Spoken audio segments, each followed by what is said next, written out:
Coming to you live from Glen Canyon, Arizona, it's the 10 Point Podcast. My name is Bruce, and allow me to share something with the entire listenership. Last night, as I was listening to some of our previous reviews, I came across two gems, both entitled, It's Just Shit, and both with just one sentence, which I unfortunately have committed to memory. It's just shit. 1. Although my standards are nowhere near where they used to be, I could not bring myself to put 5 stars atop those beauties. And I'm talking about these reviewers. First, this dog is all ass. It's Chris. Hi. Thanks. I got to think of a quote. Panicked. And secondly, ugh, now that's a face for radio. It's Andy. True. I think I've actually used that intro before on one of you guys. I think I came up with another film. We are the 10 Point Podcast. You can find us everywhere that does podcasts in the entire world. I think. Did we ever get last week's episode uploaded? That's fixed. It's That's there. all good. I forgot to double check. So everywhere, we always have all our podcasts. Spotify's a good one because you can watch us there as well. We have video versions on YouTube as well. Just search 10 Point Podcast on the internet and you will find everywhere that we are. Hit up 10pointpodcast.com for 10 Point Podcast stuff. And if you want to reach us, you can email us there as well. Any sponsorship ideas can come over that way too. Social networks, we have Twitter and Facebook. Search 10 Point Podcast on those as well. I've noticed we have an imposter. I'm going to say it's on the podcast. I googled 10 Point Podcast the other day and I saw someone who had changed or added one letter to their. What? I know, and they've got their own podcast that has almost the same name as us. And I thought there might be some rivalry coming here, but I don't think they do what we do, unfortunately. But I remembered. We're the only international 10-point podcast ever. We are the 10 Point Podcast. Unless we get cancelled, and then that guy's going to take over. Yeah, no. If he's better than us, then let us know. Then don't go and listen to him. Don't give him traction. Yeah, don't go see it. Just bombard them. Say you are the lesser 10 Point Podcast. There's 3 angry Scotsmen coming for you. Yeah, but yeah, I shouldn't be talking shop on the show, but I may have little else content to talk about. So crack on. Point number 1. Point number 1 is what is the point? The point this week: the 2001 sci-fi comedy Evolution. Can I nail down whether it's evolution or evolution? I don't want to be the odd one out here. I'll go evolution. I'm an Ev. Right, Evo. So it's not evil. Evo. It's evolution. Right. Okay. Evolution. Brought to us by Columbia movie production company, who we've done before on the podcast. They're on the famous, I guess infamous, Last Action Hero that nobody's ever heard. They made Last Action Hero, The Cable Guy, The Fifth Element, Idle Hands, Triple X, 21 Jump Street, and Django Unchained. We have covered all those films before. Made by DreamWorks, which I could not find a film that DreamWorks had made that we've done. However, we have definitely talked about DreamWorks on the podcast. Last week, didn't we? And I think recently, and I don't know what film it was. So at some point, I'm assuming is it Spielberg DreamWorks? I think he might be. Catch Me If You Can. Might be Catch Me. Yeah. You could be right. It might be Catch Me If You Can. But yeah, I could not find what film on the list I had. And also made by the Montecito Picture Company. And never done them before. And Evolution was only the second movie they ever produced after Road Trip, which also had Sean William Scott in it. The banger. But yeah, they made you tell that's on Chris's good list. 2 films to have in your resume. Yeah, so that was the first 2. Made that, then this. The film written by both the story and screenplay Don Jacoby, and then the screenplay by David Diamond and David Weissman. Amongst all the credits for the 3 gentlemen, films such as Life Force, Arachnophobia, Double Team, which comes up all the time on the podcast, Jean-Claude Van Damme's Double Team, John Carpenter's Vampires, The Family Man, Old Dogs, and When in Rome. So Isn't he a Game of Thrones guy, David Weissman? I think it's a different Weissman, I think. Yes, but anyway, you're right. Weissman is definitely involved with Game of Thrones, one or another. But yeah, nothing too outstanding, along with Evolution from that bunch. Directed by, however, Ivan Reitman, very famous for having directed Ghostbusters 1 and 2, and in this run of films, Twins, Kindergarten Cop, and Junior. That's a fact. There you go. Spot the theme there. 6 Days, 7 Nights, that was before Evolution, and since Evolution, he was involved in No Strings Attached.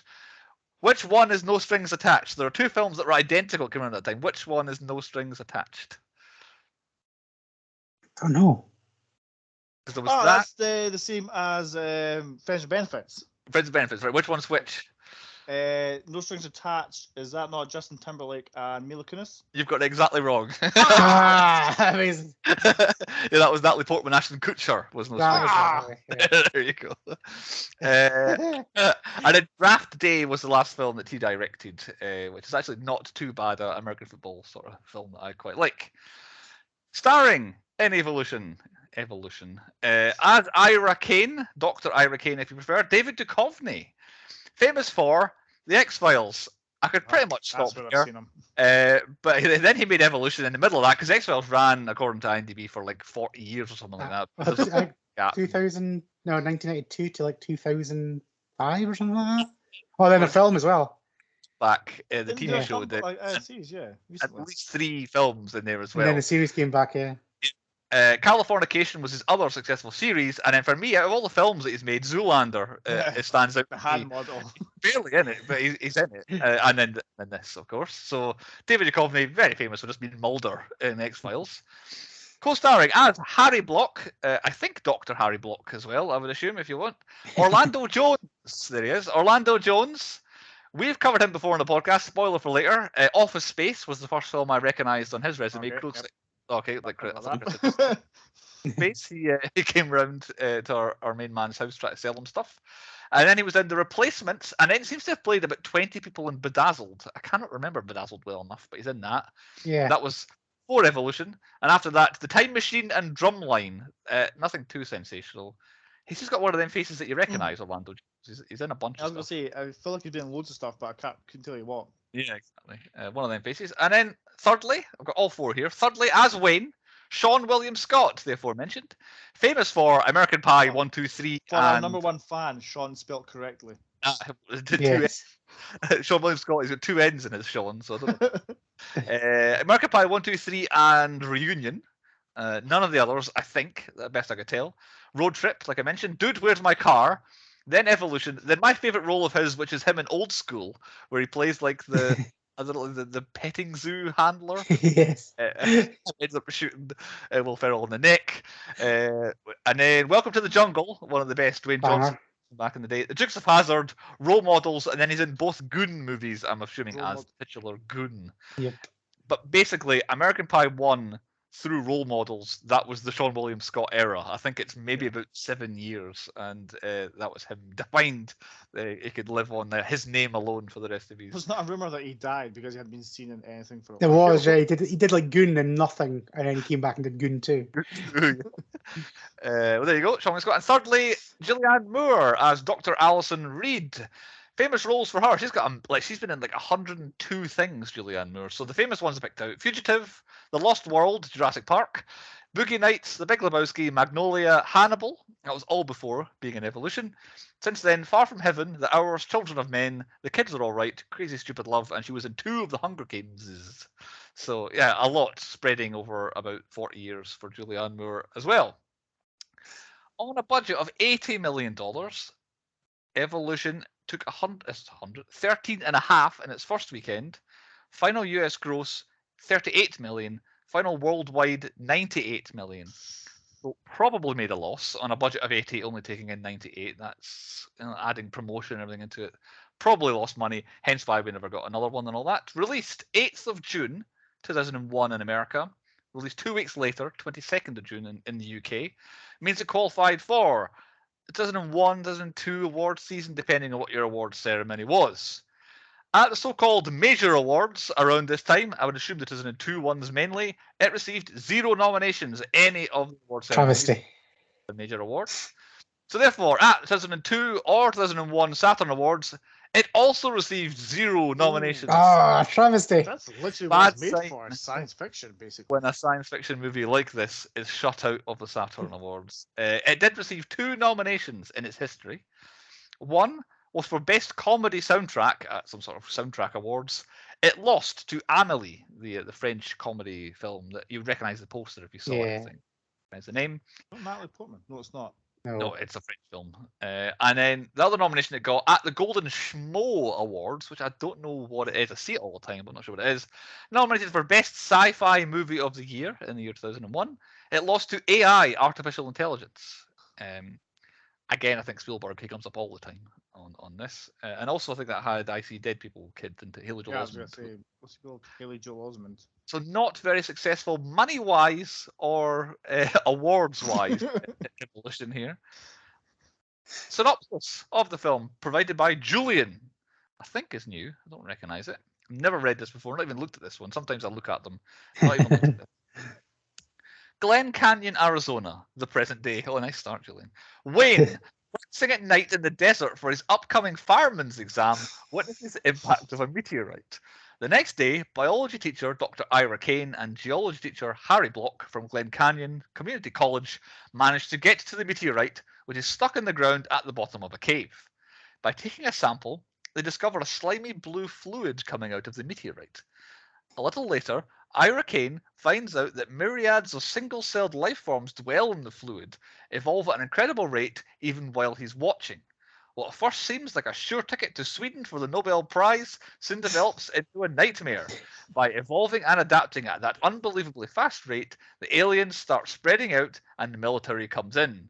Now it all comes down to what Darwin so rightfully stated, survival of the fittest, and no good idea in sight. I'm not sure what that last bit means. God, he had stuff in this. Like, yeah, it's the fact that the Nobel Prize is in Sweden. I know. He's added a lot more Julian. content into that. Ah, Yeah, Julian, get him in Julian's the a good one. podcast. Who picked? It was Andy. Andy, why have you picked this film? Well, it fits my theme nicely. We hadn't done pretty much any of the cast in this film, so I thought that ticks a box. And also, we went on a run of a bit too many serious films, so I thought we'll just have some light-hearted fun. We did a comedy last week, but I know what. Yeah, I know what you're saying. Okay, we went into John Malkovich's mind, and this one we go into an alien's butthole. Yes, exactly. Yeah, one into the other. Spoilers. Have we seen it before?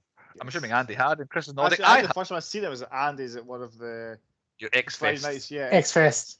See, I watched this at the cinema, and then obviously I fell in love with this film. It was fun, it was quirky. And then I made them all watch it. And the last time I watched this was in Area 51 on VHS. So I was like, and that was like, we put it on, but then we went outside, and then Sean, who's probably listening to this, will remember this story very well.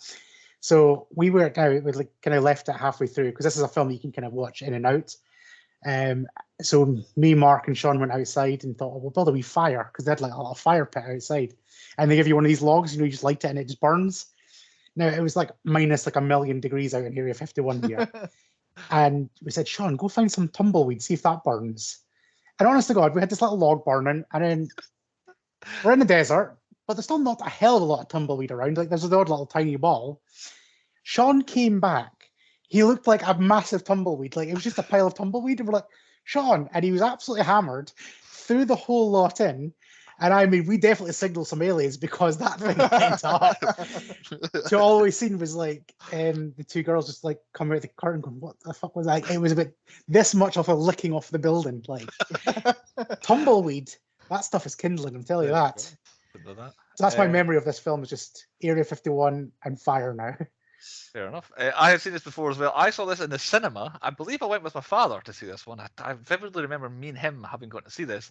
And I have never seen, I think, a second of it ever. I think this film immediately just left my mind when I got back home after seeing it at the cinema. Which channel would we find it on? Channel 4, E4. yeah. Yeah, E4 is a good show, actually. Yeah, I thought definitely Channel 4.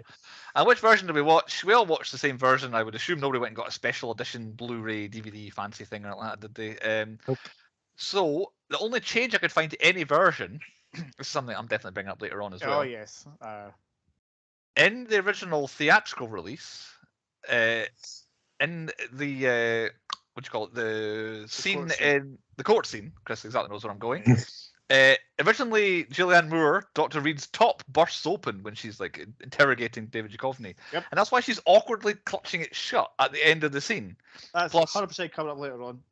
Plus, later on, when they're in the cafe or the diner and Sarah Silverman's ripping her shirt off, Harry says the line, all women that Ira meets take their shirt off in front of him, which in the context of the film as is doesn't really make any sense. It's just but yeah, so they cut that out for some reason, despite the fact that it adds more of her being totally clumsy, I guess, and bursting her shirt open. But yeah, again, she's just talking. All of a sudden, it's a bit wider open. All of a sudden, she's standing with it closed. But that was in the original theatrical release, and they took it out. I think for even some more of the theatrical versions, but not on any of the subsequent ones. On to point two then.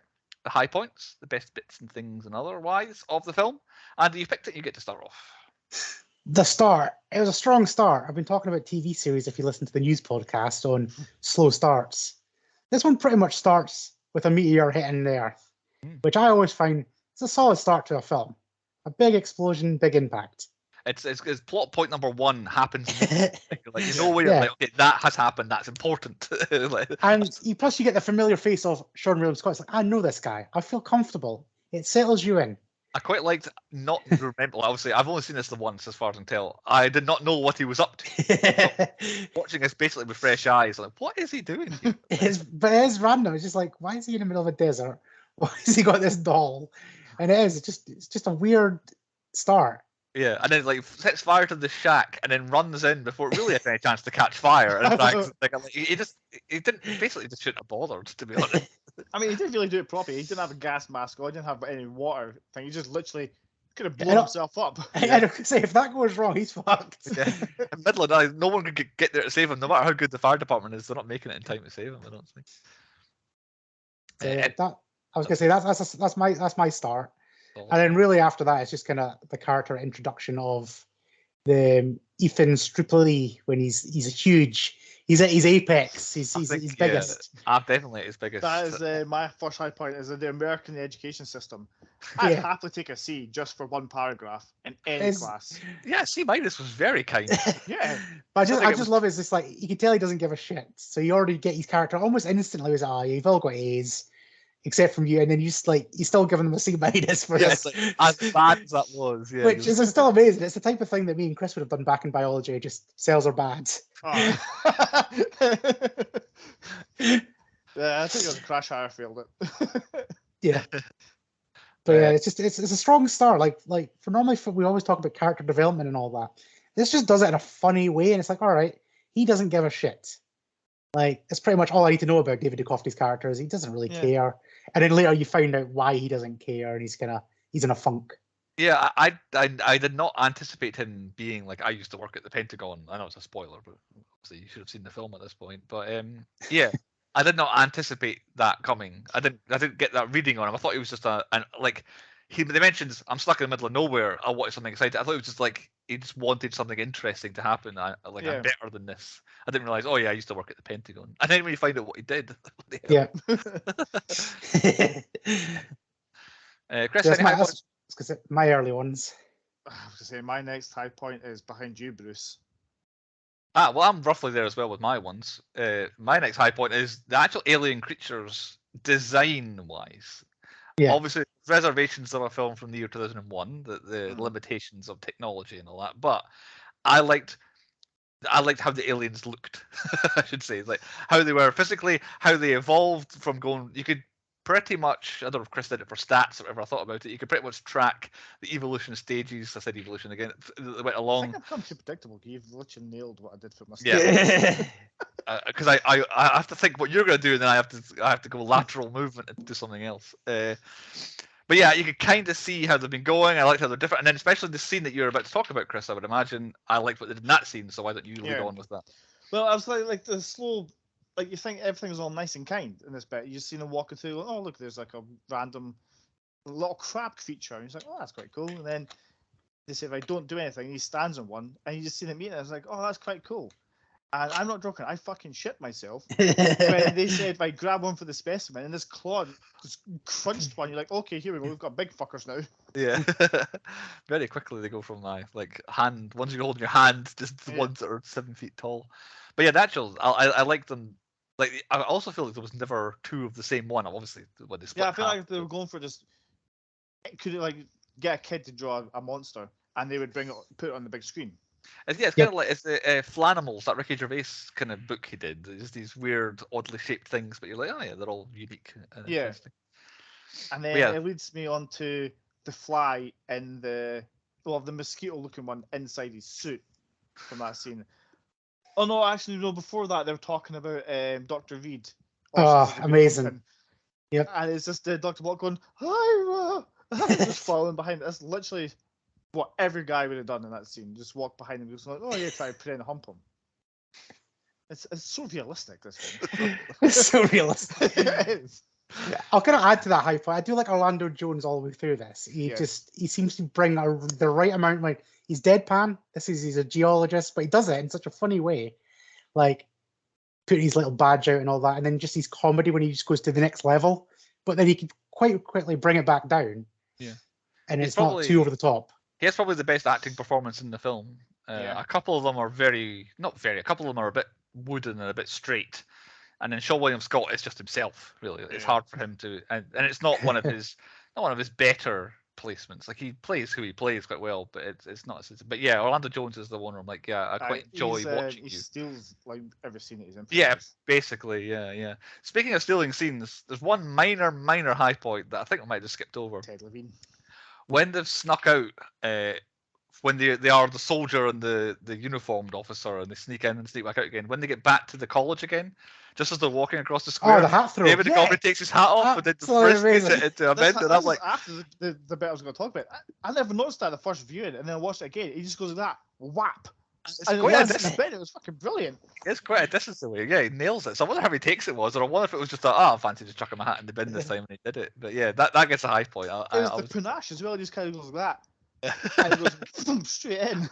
Yeah. So yeah, that's a high point for me. But carry on, Chris. I literally like just the scene before that is the colonoscopy. Oh, he fucking nailed it.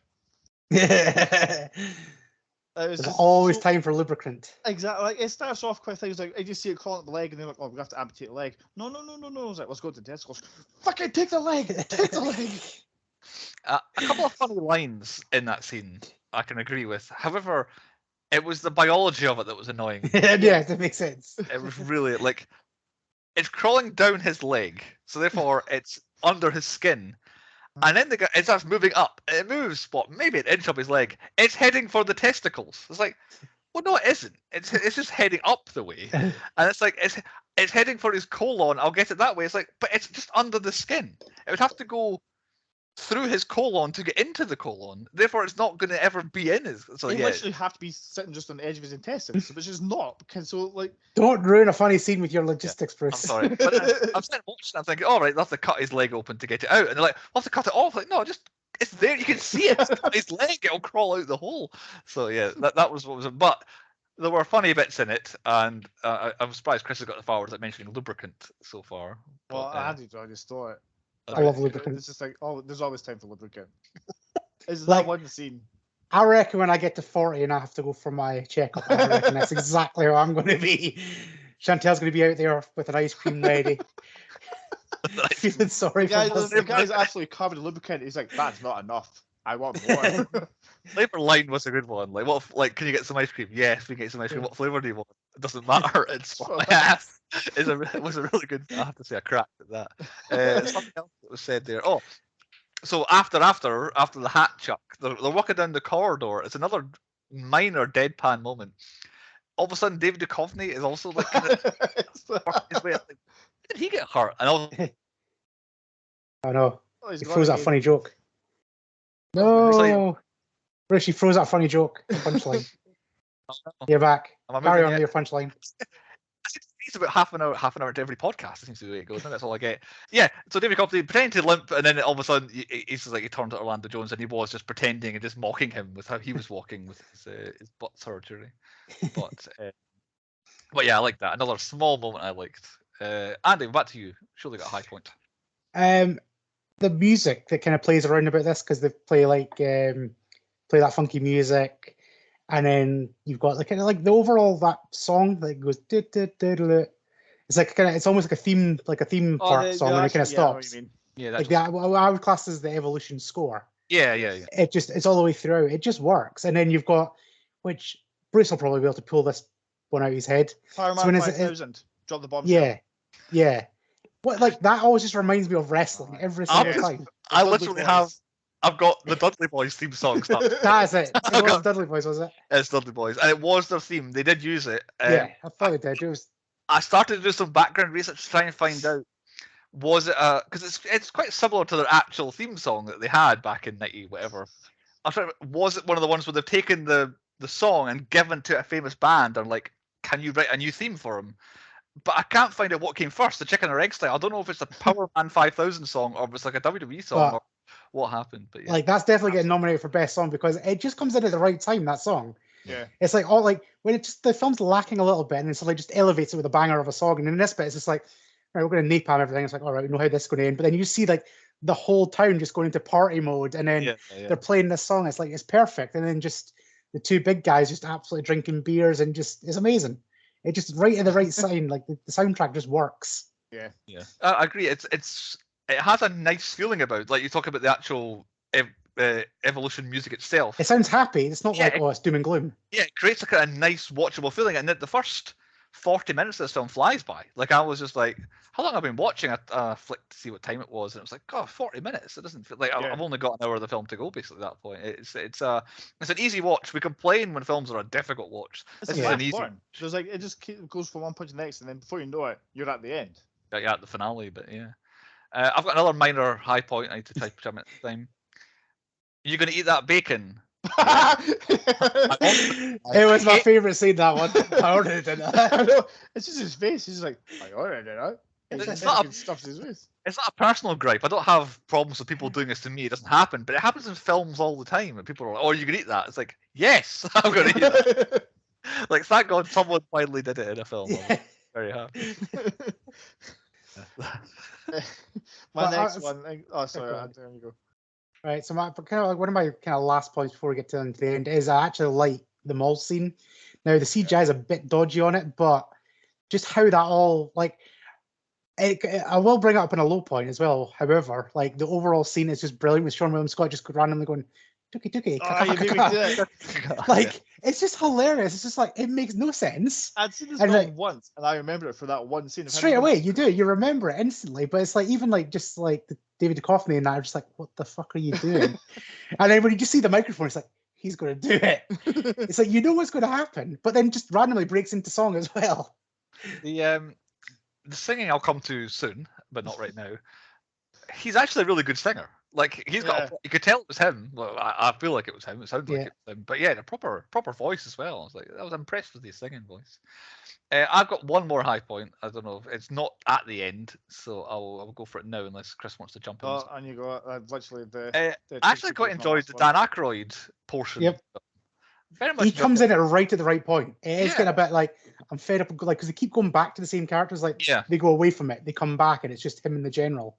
And then suddenly, just like, right, we'll add Dan Aykroyd. And it comes in at the perfect time in the film. And he comes in like, he's turned up to 11 in this film. Yeah, he comes in with the attitude as well. It's like, right, I am the governor of this state. How do I not know there's aliens possibly taking over the country here?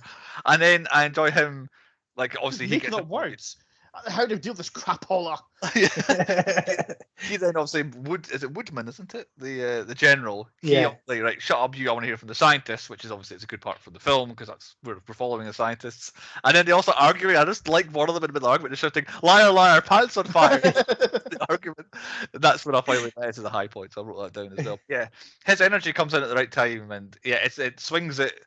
The film in favor of the good guys, and now we can finally get on with them actually leading. When he comes in at the end as well, I was like, keeping that seat warm from your shoulder. He goes, "Do you want anything?" "Yeah, I want what does he say? I want spy glasses and a hot chocolate."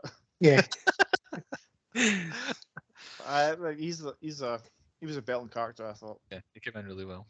And that's me for high points. So I don't know who was next. I'll leave it to Andy because I think he's going where we're all going. Oh, I don't know. My last one is literally like the kind of end plan with like the two big guys just coming up with the Head and Shoulders plan. Yeah. Which it's just a funny. It's like, oh, it's this. Like I don't know the scientific thing, but how he gets to that is just we some selenium. It's like, and then they guys are just like, we can get you that. And it's like, how could these guys like Head and Shoulders? And there just happens to be a Head and Shoulders plan there. Yeah. Now, I would say it's probably one of the best product placements that actually nails what it needs to happen. Like Head and Shoulders does what it needs to do. Yeah, I like that. This is like basically the small thing of basically all the two guys have got going for them in the film at the early point is they have the kind of fancy bleached hair, so therefore they would know about hair products, which is a nice little kind of. And back in the day when this film came out, when I had hair, literally me and McGarva had little tips, frosted tips like that. So yeah, I'm fully on board with them, and it's like because they do pretty much nothing throughout, and it's just like they have the head and shoulders idea, and then just how it is executed, it is a plan that's flawless. Pretty much, it works even when it tries to get napalmed out of the way. Themselves onto the team though, just by saying, "Yeah, it's in Head and Shoulders." Ah, but then they helped. They weren't into They did. like the entire film out of nowhere. I mean, they drove underneath the arse of an alien at the end. So I think they deserve their credit. I think I saw a thing where I was investigating the tropes for Point 7, and I found the famous website that talks about tropes, and they had the two of them listed under Chekhov's gunmen, and that's the two people who you put in a film earlier on that come back later on to help out, and then it's like, that's exactly what they are. They're in it very briefly. Of course, Ethan Suplee is like, oh, I recognise your face, kind of. You look a wee bit different. And then he comes back at the end to save the day. So yeah, I quite enjoyed them. And Chris, so I feel like you've sat on your final high point, Chris. Oh no, I thought Andy was going to mention the bit behind, but no, I've got no more high. Is that us then? Okay. Yeah. Mention that high points. On to low points. Point 3 on the podcast. I'll lead off. I don't know if it's that early on, but the first Orlando Jones scene, I think Chris has already teased that he's going to complain about this sort of stuff as well. So when we first meet Dr. Harry Block in his lab, I guess, he's chatting with lovely future Miss Arizona, and then David Duchovny interrupts them in the middle of not doing anything, but everybody reacts like they were doing something, and she even steps back from him and kind of covers up a little bit and all that. It's when he says, "Oh, have you already eaten?" And she has a kind of look of, "Oh, he's caught me doing something here." Yeah, exactly. So they've quickly cut something out in the edit of this film, but not actually done it very well at all. That is my biggest gripe. This entire thing is the editing in this film. I'll get it out of the way now. It's fucking pathetic. Like you mentioned that scene. There's like 3 or 4 other scenes. Like you mentioned the button. I swear I've seen that button pop open before, but I didn't see it in this version. Right, okay. Like you said, you mentioned it looks like it's like pulling at it. You're like, oh, it's gonna pop open, and then you see her holding her top like that. It's like it didn't pop open. Why is she doing that? What's happening? It's like I don't know if they've edited it down to get like a lower movie rating. I don't know. I couldn't find the evidence that I think it's a PG. Yeah, I don't think I saw the UK needing it to be a PG or need it to be a 12 or whatever like that. But they must have done that. But done it such a hatchet job that it's just so bad. On Miss Arizona, at the end scene when they're winning and they get their awards and all that, she's there in the background as Miss Arizona in the background with her stash on. At one point, they do all their lines, and you can see her, essentially the actress waiting to come in, and she goes to come into her scene, and it cuts away. And then as the rest of the scene is playing out, you can just see her standing right next to Orlando Jones as he's doing the scene. You just see the kind of edge of her arm as the edge of her arm for like a brief moment, and then it carries on. It's like, why have you just cut her out of that scene as well? It's so bizarre how they've just edited her out of the film, just about 3 lines. But yeah, as Chris says, there's all the bits and pieces. I've seen it. It was in like, it must have been an extra deleted scene. The start was going to be slightly different. Instead of it going from Shawn and Scott to Ira at the school, it was going to go to Ira waking up in the bed with Sarah Silverman stealing his shirts and shit. Oh, okay. And then that's why the next scene makes, like, the scene later on makes more sense of her wearing a shirt and saying, stealing the shirts, because she's walking out with all of his stuff. Yeah, there was just a lot of randomness in this. Yeah. This guy wakes up and he's just, so you're stealing my stuff. And he's like, is that all you care about? He went, oh, no, don't go, please, wait. And he's just like, I don't care. It feels like there's a lot of characters in it who should have had more fleshed out scenes that I'm assuming are just cut and not in the film. Yeah. But one of my low points that kind of relates is Dr. Reed. Like, her being klutzy through the film is actually quite fun, but has no payoff at all. Yeah. Like, it's nice to see not just like a lady scientist that he wants to bang. She's like literally stupid all the way through. She catches like all the little things she does, but has 0 payoff throughout the film. It's basically normally in other films she'd like, oh, I'm going to trip over and accidentally spill this on something, and there's going to be a payoff. But no, she walks into a fucking glass door. And very early doors, he just like, I must bang her. Well, that's what I was going to get to. So the scene you guys mentioned where they're talking about her as she's watching them on the screen, it's not a hilarious scene. It is. Not that it's hilarious. Oh, look at that. They're talking about her and she's watching all that. But at that point, they're talking about all the flirting that they've been doing. It's like, I got absolutely... Like, when they meet outside for the first time at the site, and it's like, no, I did not get that. And the whole way through, from that point on, Harry is like, oh, yeah, she wants you. She wants you. It's like, I did not get that vibe from her. And all of a sudden, oh, yeah. Elevator, when it's like, before you go, would you ever be attracted to a guy like me? And she's like, bye. And he's like, she wants me. And she does this little coy look, and you're like, fuck off. Yeah, it's like we forgot to write her a character. She's here purely to be a love interest. We've forgotten to write her a character. Okay, let's just say she's clumsy and she can bump into some things. That'll do. We've nailed it. She can just be a scientist and she's clumsy, and that's your character, Julianne. Work with it. Seems to be what they've done. My next low point was getting the bug out of Harry. I've already complained about that, so we can move on. You're a monster. I do not like that point. It's getting the bug out, or not getting the bug out, I guess, would be the problem I had. I was going to mention the CGI. From the very start, that meteor did not fill me with confidence. I don't think you can complain with the CGI. It's very hit or miss, and it is still. About 2001. Aye. The more CGI there is, the better. When it's all CGI, it looks fine. Yeah, like when it's mixed, it's not so good. The big blob behind Andy looked really good until it was just the blob. Yeah. And then I noticed when they mix the CGI with the monkey men, because we've got actual practical people in costumes, they look pretty good. They're pretty scary. And then you just see the CGI kind of purple thing moving next to it, and you're like, it's not so good. Yeah. But my kind of one major high point to this film is Sean William Scott's character. Like, should have been better. However, the biggest bugbears is like his introduction.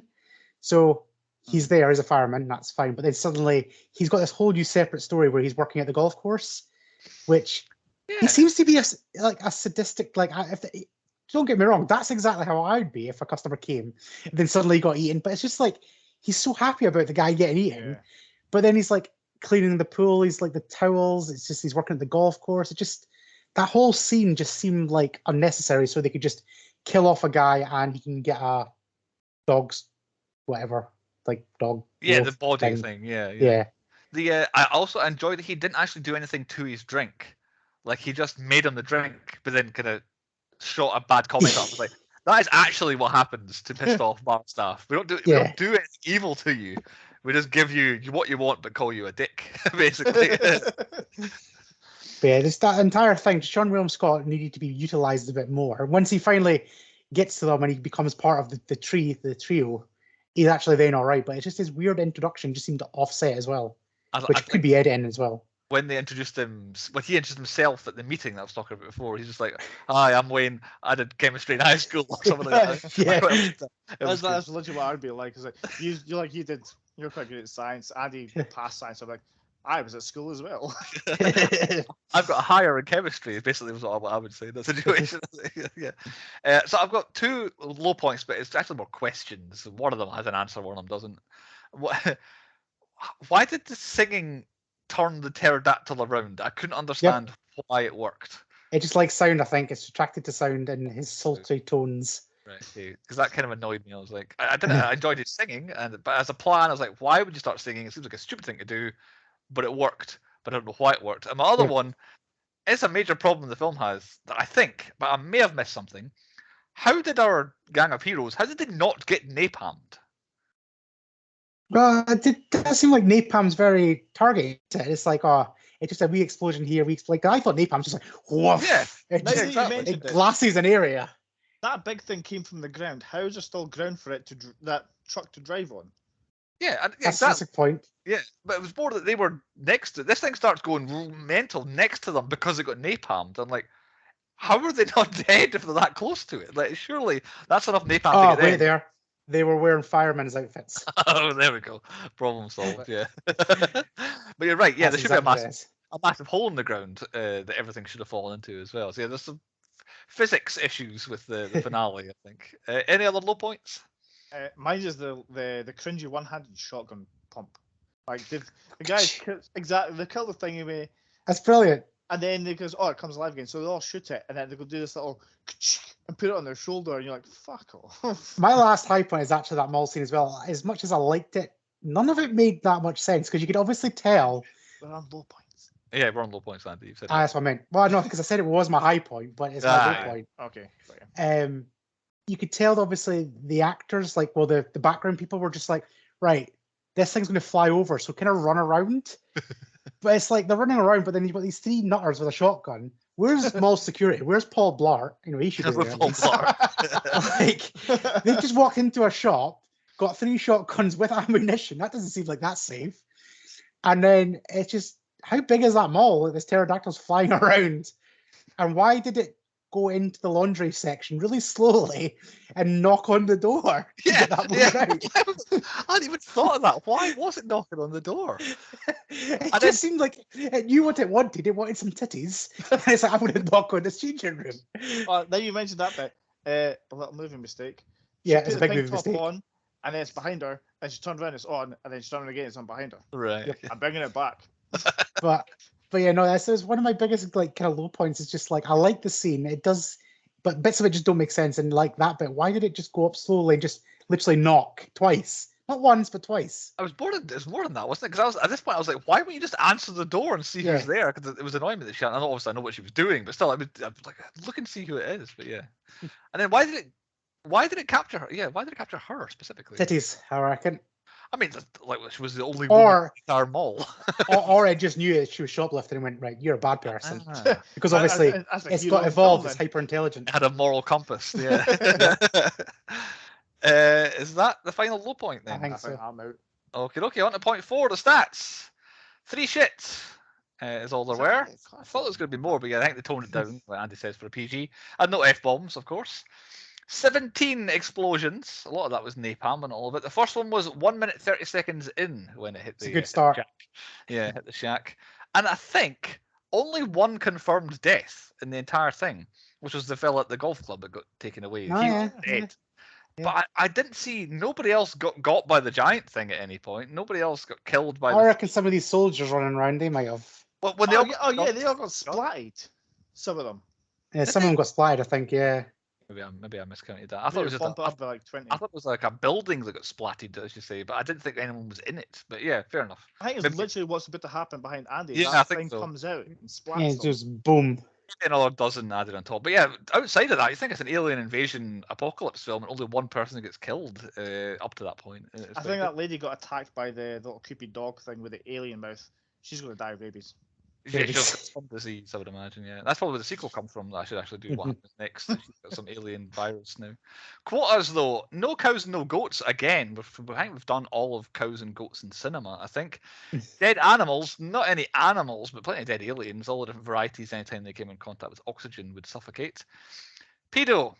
Oh, yes. Ira has photos of underage girls on his computer that were sent to him by Harry. Yep. Was implication, I think, because he was Yep. ending it. So yeah, the two of them. Well, I'd say mostly Dr. Block. But they were on. Yeah, they're on his Sure. system. He said during the lunch that he showers with the girls. That was, I think, a joke. That was my. No, I think he does. I think he was winding Cheeky up bastard. Blaine. Like tell someone who's asking, these kind of people that ask you these weird questions, telling them exactly the answer they want to hear. Sarcasm, I think. So I don't think he actually does that. But also, they might not have been his students. They might just have been women. So, like, it was just volleyball. It was division whatever volleyball. And it was community college as well, so it could be yeah, other it's, people. it's not kids necessarily. So he might actually be in, not in the wrong. Maybe. No devils and no confirmed Nazis or KKK members. Tom Cruise trifecta. David Duchovny runs. David Duchovny gets the girl, but he does not ride a motorcycle in this film, so he does not But he get does ride a cool pimped out fire engine. firing. And it's the, I don't know, Jurassic Park style Jeep thing they've got. It's quite Yeah. cool.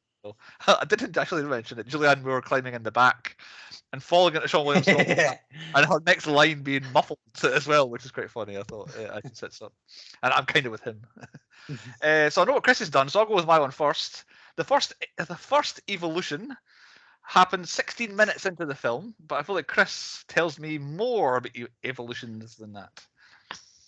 I might have missed. I kind of lost track of the little monsters in the cave, but I feel like there was 17 different variations of the aliens. I think they invented a new alien number there. I know. I've slivered while winding my chin. 17 different. I think there was 17 different variations of the aliens. I didn't count. Did I count the big one at the end? Because it's the same one, just bigger. That's definitely evolve. Kind of not. I'm going to come into that later on, actually. I probably should mention it in low points. But yeah, okay, 17, we'll take that as a number. And did they say the thing? Did they say... Sorry, hold on, kid. Oh. There's one nut shop. Oh, there was. I thought I'll write that down so I don't forget, and I didn't write it down. So yes, there was with a hose. Yeah. Yep. And that's how Which we I've failed. done that in the past. Oh, it's coming up. Don't you worry. Okay. Did they say the thing? Did they say evolution? Oh, I'm doing Yes. things. I only got twice they actually said Yeah. evolution. They talk about evolving and it has evolved that's and all right. that, but actual evolution was only twice, I think. Right, Chris has already done. Any other stats? I think that's us. Really, no more. On to point 5, the Input Podcast quiz. Andy is quiz master. Take over, Andy. All the Right. evolution processes. This. You almost hit the nail on the head. This quiz is called Evolution. So we're going to start with Chris. God. You'll work out how this game goes How again, did but Charmander evolve? it's basically back and forth evolution questions. I was going to do a fancy game, but it was too complicated and there'll be a million more answers. So let's start with Chris. Chris, the wrestling group Evolution consists of which 4 wrestlers? Batista, Ric Flair, Randy Orton, and Triple H. Correct. Bruce. Thanks for the How- gift before, Bruce. Yeah. How many Jurassic Park Evolution games are there currently? I'm going to say 2. Correct. Chris, what is the sequel to Pokemon? Obviously, Pokemon Evolve, the first movie. What is the sequel to Pokemon, the first movie? Jesus. Mewtwo? No. I don't know. Bruce, a movie title. Pokemon 2 Electric Boogaloo. I don't know. No, it's called Pokemon the Movie 2000. Ah. Bruce, what is the Evolution Championship Series? Evolution Championship Series, the ECS. Is it like video games, a competitive? Oh, is it drone flying? You going with drone flying? Yeah. No, Chris. Where the fuck did that come from? I remember seeing it on TV at one point. Is it Pro Evo, the game? No, Bruce was the closest with his first answer. It's the largest and longest running annual esports event Ah, damn. hosting fighting games. Okay. I wouldn't have got that specifically. No, honestly, I'm sure I turned on Sky Sports one day and they were like racing drones through this building. And it was amazing. It wasn't the best thing to watch, to be honest, but it was sensational talent that they had. Sorry, carry on, Andy. Right, this one's a long-winded question for a short answer, Chris. So listen to the clue because I'm only reading it once. And it's got a lot of big words in here. Right, here we go. Which Guillermo del Toro film features the doctor who invented a mutant insect which can kill disease-ridden cockroaches and which evolves into a monster and threatens to exterminate mankind?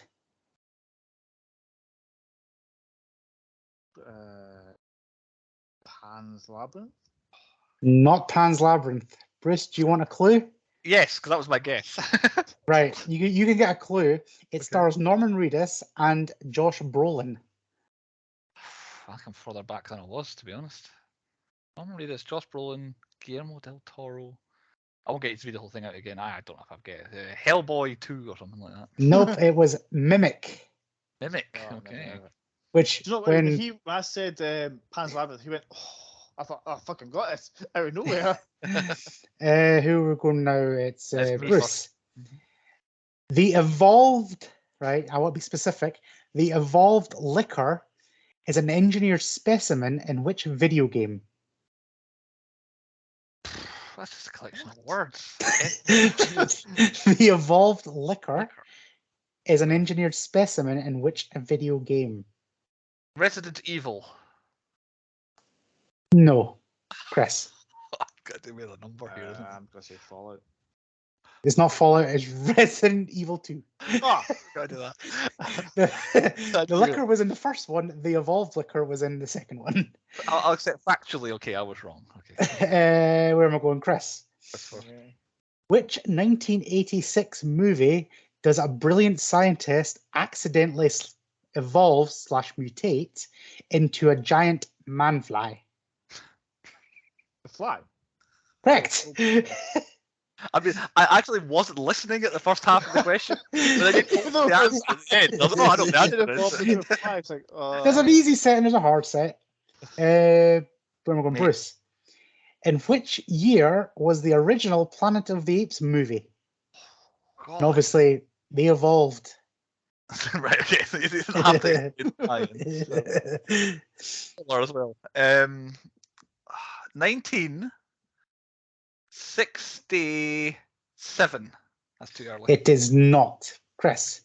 I was going to say 84. It was 1968. God, I was right. It was too early. Chris. In the Digimon movie, what word is used when digital monsters evolve? Evolve! No. Bruce. Digimon. Nope, it's Digivolve. Oh, Where am I going? Who's got the last Give question? Bruce at least 1/2 point or something. I wish you got half of a point. Right, Bruce. What causes the Mogwais to evolve in the Gremlins movie? Right. What causes them to evolve? What? Because there's two answers. There's one answer. No, but there's two things you do to a Mogwai. But which one causes it to evolve, I don't actually know. So, to evolve. Get water on them. Wrong, Chris. Oh. They eat after midnight. Eat after midnight, yes. I'm glad you said that because that's what I was going to say. They multiply if they get wet, but if they eat after midnight, they turn into gremlins. Ah. So, because in the first movie, when they get wet, they turn into little Mogwais, loads of them. Yeah. And it's when all them little dicks eat after midnight, they turn into gremlins. I had it the other way around. I don't know if it's because I'm thinking about Gremlins 2, which is the one I have more vividly. I thought, in my mind, I'm probably wrong. I thought they all got wet. Yeah, he ate, therefore he multiplied, and then the spring system comes on, and then they all go mad. But yeah, other way around. Do we need a tiebreaker, or have we got a winner? Chris has got a lead of 2, so Chris wins then. Yeah, that was a good question. I like that because we had absolutely no idea of any of it, but we had good guesses. I think. Yeah, Chris might have a lead this season. I think he might be kind of stretching away from me in terms of the scoring. I will double check at some point. On to point 6. Movies within movies, and we'll throw back over to Chris first for movies within movies. You're the spoiled one for Orlando Jones being in Office Space.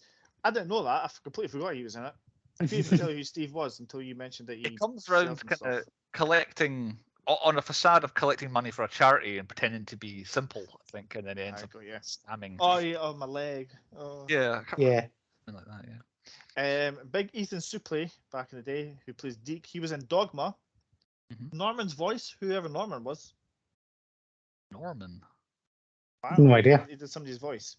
Anyway, and Clerks 2, he was the teen, teen 2 who went to go and buy some drugs off of Jane Silent Bob. The officer, I can't remember his name now. He's played by Pat Kilbane. He was in Semi-Pro as Petrelli. Yep. It was. Yeah, of course it was. I recognized his face, but I couldn't tell who he was until I googled it. I would not have got that one. The main man, Dan Aykroyd, the governor, he was in Casper as Ray. Yeah. And I completely forgot we did this film. Blues Brothers. I was going to say. Obvious Casper, but yeah.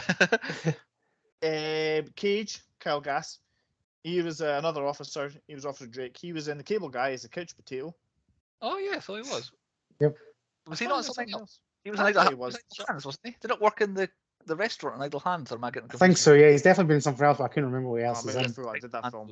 I have to go check that one. And finally, the only one I could bother doing was Tom Woodruff. He was the lead primate creature. Right. He was in Mortal Kombat as Goro. He was in Tremors as a Graboid. And he was in Aliens as a Salvager. Nice. So that guy's been in everything. Yeah. He likes to play monsters, apparently. Yeah. Apart from in Aliens, where he plays a guy. Yeah, plays a guy in that one. Have you recast us into the film? I did. This is a fairly obvious one. Andy is 100% Wayne. Like, purely because anything that can hit Andy in the balls will hit Andy in the balls. Right, okay. He literally did it the morning of his wedding. He hit himself in the balls. Oh, yeah, I did. I can't remember what with, but he just rattled himself in the balls with something. I can't remember. Yeah, I remember doing that. And then you already mentioned it, the whole the bacon thing. Like, yep, I ordered it. I'm eating it. Exactly, yeah. So I'm either one of the brothers. Just pick one. Like, I'm going to steal a quote from Forrest Gump. I'm not a smart man, but I do have some random useless knowledge in this bants of mine. So, Deke or Danny, that was the name of the brothers. I'll go for Deke. Whatever. That's the big guy's eating souffle, isn't it? That could be. I like him. He's ripped now. I wish I was him. But next to me. Yes, you could be the big guy. Bruce, since you are a smart man, and I couldn't remember which one you did, physics or chemistry, I put you as Ira. Yeah, the chemistry. Yeah. He would definitely do the key madness though. Yeah. I should be adding low points. He did a pretty horrible thing. I know he tried to cure anthrax, but using untested chemicals to. It was only a month. If I would get cured of a random disease and I had to deal with a month of. Yeah, it was only technically did work. Yeah, basic I didn't realize that's what the guy tried to shoot him for. He's like, I wasn't telling you he was going to be. He's like, that's the worst month of my life. Ah, yeah, very good. I thought like he'd banged his wife or something. That's what I thought it was going to, because they were building up to a bit of a kind of a Lothario at that point. Yeah. In terms of recasting, I've actually managed to hit mine. I literally had Deke next to you, and I'm Ira, but I had Andy as Danny. I felt like our relationship on the podcast here is like them in the school at the beginning, with me trying to keep the things together, and you guys trying to ruin it. Okay, Andy, what have you got for movies and movies? Not much actually. I just basically what I would say is this film, the actors and everything is almost bang on, so I can't really find out like changing something. I think the functionality there works. However, I do feel like this could be rebooted and you put in some modern actors in it. It's like, I'm going to say like Ryan Reynolds type people. Elevate this film big time. Yeah, this film could easily be rebooted and come back as just another evolution. But don't make it an all-female cast. Just similar characters in, just new actors. I feel like it needs another hook, though. I feel like so many other things have done Alien, yes, and then now there's aliens. So there had to be something else about it. I think that might be actually what my problem is with the film, is that it is very basic. There's not much to it. You put The Rock and Kevin Hart in it, and it becomes a comedy again, buddy comedy about aliens. Very good. Okay, then. You just said the word alien. A couple of movie references. Got to mention Alien.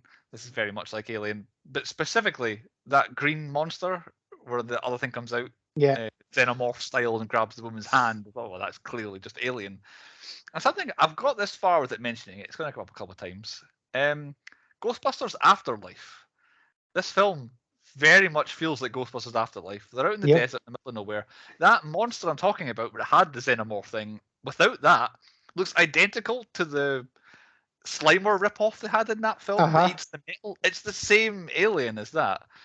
And it's directed by Ivan Reitman, who is the father of the guy who did Ghostbusters Afterlife. Obviously, he's the guy who did Ghostbusters. So this film feels like Ghostbusters Afterlife, but I will definitely be returning to that a little bit later on. I think I did more about that. If not, no, I didn't.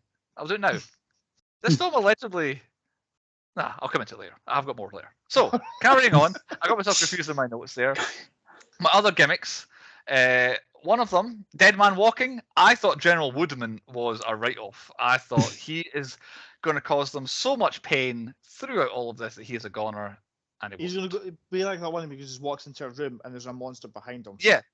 Or he'd be the guy hiding in the room. It's knocking at the door and he opens the door and it gets him and that'd be him dead. I thought, because it's like, he's not that important enough, not that famous to face enough that he needs to be kept. I thought he was, but he wasn't. Who's in the wrong movie? I think Sean William Scott's in the wrong movie. Julianne Moore. Maybe her, but I think that's just more. There's no character there. Like they needed a role, but they didn't have a character for that role. But yeah, there's something quite kind of off with those two. The two main doctors. They're like the buddy cop. Like you can tell they're having fun with it. Yeah, exactly. Yeah. What happens next? After seeing the shampoo advert, this jumped to my head. Three of them, the doctors, and probably not Sean William Scott, he's probably just a fireman now. In fact, he's probably honorary chief fireman. The three of them definitely have their own show on the History Channel, is what happens next.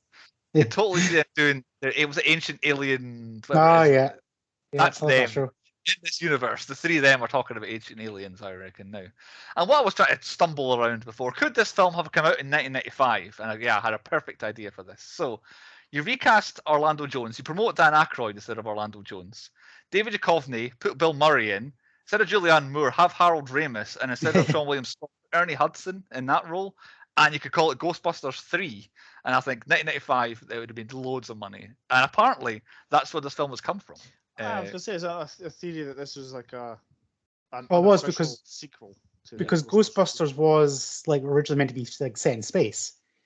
Like Dan Aykroyd's original comic book was they were ghosts from space. Yeah. And then they were going to fight ghosts in space, but they decided that would be impossible to shoot, so made them ghosts in New York.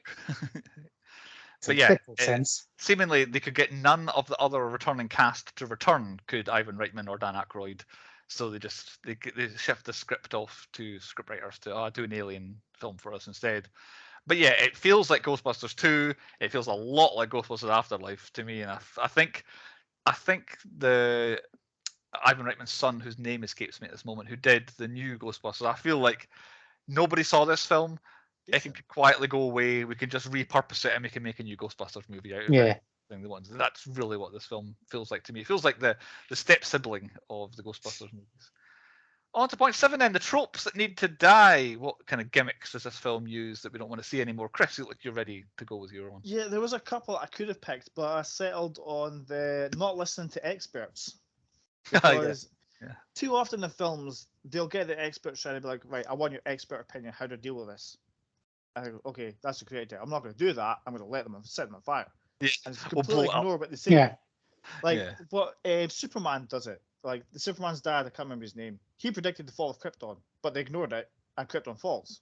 Yeah. Yep. And then the one that always jumps out to me is Jaws. They ask the shark expert to come in and say, you've got a big shark out there. I'm going to ignore that, and I'm going to let people swim in the water, and they all get fucking eaten. Yeah. So it needs to stop. Just fucking listen to experts. Stop looking for the expert opinion to just. It seems to always be a lot of Jaws accepted, obviously, the science versus drop a bomb on it. And it always seems to be that way. And basically, the Godzilla movies combine the two, really, is what I'm thinking of as well. It's like the experts come in and we still just nuke it, but that helps in that context. But yeah, it's always the way they go. And there's a little twist. It wasn't a nuke, it was napalm this time. Yeah, exactly. They opted a step down, didn't they? They didn't go. I can't remember his name. Like, is it Ty Burrow? I was like, well, I better nuke. Yeah. They didn't go full on Putin on this one. No. The tropes that need to die for me, I went for simple thing can kill all of the aliens, which is they can't breathe oxygen, which is whenever aliens invade Earth, some kid or a simple person, also in this case, thinks of the basic thing we have, they can just wipe it out. So oxygen, shampoo. In some films, spoiler alert, it's water. In some other films, it's basic things that wipe out aliens. The common cold. All of them basic. They need to get rid of that. Just like go Starship Troopers style, and it's like guns and bullets and bombs. Andy, have you got a trope that needs to die? And mine's is like, right, nurturing things. So this is a brand new alien species, right? I get that you can't nurture a chestbuster and a facehugger. They're evolved to do that. This is a brand new alien species, which they just put in a dome and thinking, it's like, why are they not got scientists in there like petting them, being all nurturing? So they evolve into these nice, friendly creatures instead of these monsters that just want to kill and take over the world. Yeah. They had an opportunity here. Yeah. And I feel like we jump to the conclusions when we see an alien, we can't want to kill it first. Ask questions later. I don't feel like this is always the best idea. No. So I feel like we should have just nurtured them a little bit, and we could have had a nice whole new subspecies that just helped us around the house. Yeah. So they become slaves eventually anyway. Yep. It's the only way the human race know how to, is enslave a new species. Slave versus war. Okay. Point 8, nominations for the 10 Point Podcast Awards. Chris, you lead us off on the nominations. I did have him, but I've changed it to Orlando Jones as Best Actor. I did have David Duchovny, but I'm going to put Orlando Jones since we've been talking about it. He was the better one. I would veto Duchovny as Best Actor because I don't think he does anything in this film. He just happens to be in the film, I think. I had Orlando Jones as Best Supporting because I don't think he's not quite the lead actor. Guy. Fair enough.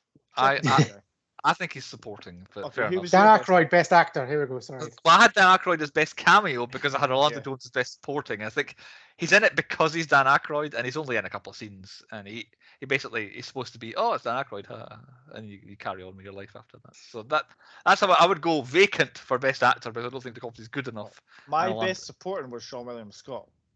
Right. He plays like Sean. Well, we can eliminate that, I think. No. Orlando Jones. Boom. Okay. There we go. My biggest bell end was Ted Levine's general. I can't remember his name. Was it Woodman? Woodman, yeah. Yeah, he was a bit of a dick. Didn't listen to anything and wanted to just napalm everything. My best plan was the mega enema. It worked. Yeah, I've got head and shoulders enema as well. I've Yeah, got.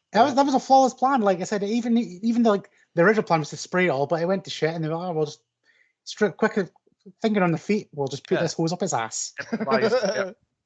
Yeah. My worst plan was using napalm to try and destroy the aliens. Yes, definitely, yeah. Well, I've got plus ignoring the scientists first as well as part of the plans. Like they But also, like models. while you're on that, surely the other scientists would have tested like reactions and chemical compounds on their like aliens, like fire and stuff. It's like Surely. half the cast of this film are scientists. Like the background people, there's so many, like none of them. They're like, oh yeah, it's. They're all I don't know useless. what they employed, like Julianne, Dr. Reed. It's like, you're a scientist, science stuff. Yeah, do science. Exactly. My biggest jump scare was when that fucking claw came down because I wasn't expecting it. I went xenomorph alien for that. I was not. I thought I knew that was coming. You could see it was coming. But it was either It was way that too one cute. or it was the one swimming in the bowl that went blip. Oh yeah. Yeah, that was a good one. Yeah. But I put the big foot, the big ass foot. That'll do. Take that. The big ass foot. That's quite good. Ass foot. The best special effects. I put the big blob at the end. Mostly when it's coming out of the ground, it was quite good. Fair enough. I can't argue, but I've kind of left. I've left it because I've got a worse special effects. But in terms of good stuff, I'm like, it's all right. My worst one. That's not special effects necessarily. My worst one was when Dr. Block gores the girl out of the dragon's claws.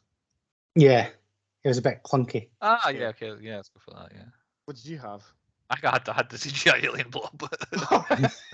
Okay. My best set was the cave. I quite liked the cave because it literally even that set evolved. Yeah. Yeah, good point. Yeah. We've already got the Danny John Jules cameo for Dan Aykroyd. They are different. They are two different awards. Yes. I get confused with this. So what's the best one? It's just best cameo. Best cameo is a cameo, but most unexpected is an entirely different level. Yeah. I've got Kyle Gass. I've got Kyle Gass. I've got Kyle Gass closely followed by Sarah Silverman because she was in one scene and done. But yeah, Kyle Gass was just there, just chilling. I'm also like, he's a better like, oh my god, it's Kyle Gass. He's Danny John Jules. But cameo's an old one. That's from way back when. That's like Robert Downey Jr. Unexpected cameo is Danny John Jules one. Okay, well, that's what I've got most unexpected, and I've got Danny John Jules cameo. Confused now. Okay. Right. So my best line was, "There's always time for lubricant." Yep. I'll go with that. I had it down. I had best line highlighted, but I didn't actually write one down, so I'll go with that. That's fine. My worst cop was all the cops. They seemed useless, especially Officer Johnson, the one that was banging Sarah Silverman. Yeah, I thought he was all right. Really, I went worse. They got past him by saying, "We're doing science stuff." Okay, on you go. But it's science stuff. I would let them past. I've went for Woodman, although he's in the army. They did mention that they were the cops when they said we should call the cops, and I think he did the worst job of what he had to do of all the cops. But yeah, I mean he is a policeman, so I could maybe say I'll go with your guy. Okay. Best song is Power Man 5000, Drop the Bombshell. 100%. I'd play that funky music. Wild Cherry is maybe. I did, but that was song just until Power Man came on. Okay, exactly. It was the song that just doesn't fit the film, but fits that scene. Yeah, it's brilliant. I just love it. I think that's me. Right. Best inanimate object, Head and Shoulders. Oh, yep. Fuck. I would say like best product placement. I think this now needs to be a category. Best product placement. Yeah. Like it's not in your it was in your face, but literally it had a reason to be in your face. Best product placement. An ad. Best product. Probably forget I've done that. I'm going to try and do this now. I'm going to carry on from this day forth. Best product placement, or like we'll mention product placement. We missed the best element, McDonald's and Coca-Cola. Yeah, big, we're going to bring it in now. Oh, my one would be in Greece where they had Coke signs everywhere and had to blur them out because they didn't deal with Pepsi. We'll call it best/pointless. Yeah, obvious. Cameo. Done all that. Stupidest character. The brothers are intentionally meant to be stupid. So they were geniuses. They were geniusly stupid. They were, they're street smart, not book smart. But they were made out to be. I was just going to say, even our podcast is evolving with forever changing. Awards. Worst kiss. David Duchovny, Julianne Moore. I didn't feel any energy between them at all. But also they were covered in. A nymph. Yeah. Yeah, completely covered in alien exploded goo. I'd be getting rid of that first before doing it. Then at the very end, she's like, "Oh, this is a nice bit of ceremony. I wouldn't miss this for the world, would you? Let's go." I think I've done all the S, but worst physics apparently is an award we have. Yeah, so I might tweak that. I think Andy probably invented it on a whim at some point. Worst science. Evolution doesn't work this way. This is not how evolution works. Yes, it is. It's not. You don't just change into it like, yeah, it would be really good if my species were giraffes, and you change. It just doesn't do that way. You don't know that. That might be happening on other planets. That's exactly how they evolve. Well, That's okay, how Pokemon evolve. This film is called Evolution, but actually there's not any evidence of evolution going on. It's just aliens doing alien stuff. Yeah. But it's not necessarily evolution. So yeah, I've put worst science. It's not actually evolution happening. No. Andy, have we missed any you want to mention? And I think you've covered it all. That was quite a lot. On to point 9, the moral of the story. I've gone We with don't have the same one. sometimes this one. science stinks, is what I've, because that's what they said at some point when the science was smelly in the cave. Carry on then, Chris. I was gonna say, if we don't have the same one, then I'm just disappointed. There's always time for lubricant. All right, fair enough. Is that yours, Andy? Nope. Oh, what? I ordered it. I'm eating it. There you go. Yeah. 3 morals of the story. That's I very. thought all 3 of us would have the same one. There is always time for lubricant, but I like the food one better. Yeah, science. Sometimes science stinks. I thought it was good when he said it. Okay, point 10. The 10-point podcast is the 10-point rating where we rate the movie out of 10. Andy picked it. Andy goes first. I think other films have done aliens better. This is a kind of feel-good, funny film, but that's also done better. But it is very easy watching, and if it's on the background, I can watch it. I would say it's slightly above average. I'm going to give it a 6. 6 from Andy. Chris, I've got you going next. I remember this back in the day being absolutely hilarious. Like other than the colon extraction scene, like I don't remember cracking much of a smile. What really annoyed me, I think I've mentioned it more than once, is the random editing. It just pissed me off more than anything. Some of the scenes made no sense, and unfortunately, like some of the CGI just wasn't up to scratch. So it gets a 4 for me. Like Andy said, you can stick it in the background and listen to it, and you can follow what's happening. Aye. I've got. It's just there. It's not at all funny. Like I don't think I actually laughed when watching it. It's because you're dead inside. There's a couple of good lines here and there. I'm like, oh, that's a good line. And I react when he's like the bacon thing. I react. I'm not like, oh, knee slapping. It's not like that. But it's not at all bad either. Like it's not funny. It's not bad. It's easily watchable, but I can see why I watched it in the cinema. Probably walked out a bit kind of, that was fine, and then never watched it again for 25 years, or 20 years. So I've also gone with a 4 because I can't really criticize it because it's not bad. We've watched far worse films than that. Yes, John Malkovich last weekend. John Malkovich was way better than this. No, it was not. Although not that much funnier, if at all funnier. But it had, I liked it a lot better. Anyway, it scores a 5. Andy's 6 has dragged us both up to a 5. So a 5 average is about fair, I'd say. Out of 10. So yeah, 5 out of 10 is probably right. It's not offensive. It's maybe part of the problem, I think. It's Andy's thing. 10, 2. So it gets us right in the middle. Yeah. Okay, Andy mentioned it as part of his theme, which Andy is doing. I've got a few guesses. I'm assuming Chris has forgotten and maybe thinking what about other it. films he's done. Right, so you have a think about it. What was the other film you did, Andy? Because I think I had that. Prey, yes, I had Prey in my mind. And then quite a lot of the early films all hit my category as well. Ah, right, I forgot you said. I just Aliens in. I went Aliens. It's not Aliens. Yeah, I had another guess. Sequels that aren't sequels. No, that's a good point, but no. Because I think this is a sequel to Ghostbusters, but it's not actually. No. And then one, you mentioned this quite a lot, Andy, but I don't know if it actually works anymore. You mentioned it's other films. There's a better version of this film. No. Which would be true, but no. Prey would be Predator, and then Ghostbusters Afterlife would be this. I think the first 3 or 4 films we did, they're all fitting to my theme as well. Can't remember what films we did the early doors. It's been a long series. I think we're tapped out on guesses then. It doesn't look like it's got any other. Right, well, more from Andy in about a month's time then.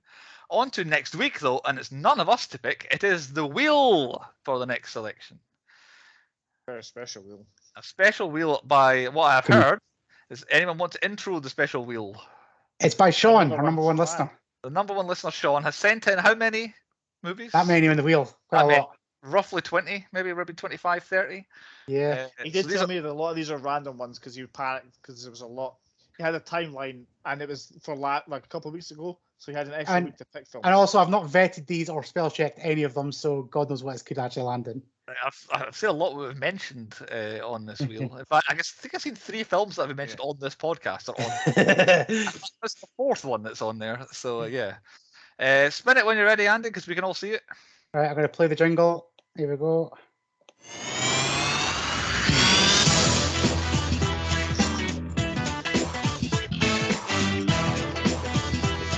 Slowing down.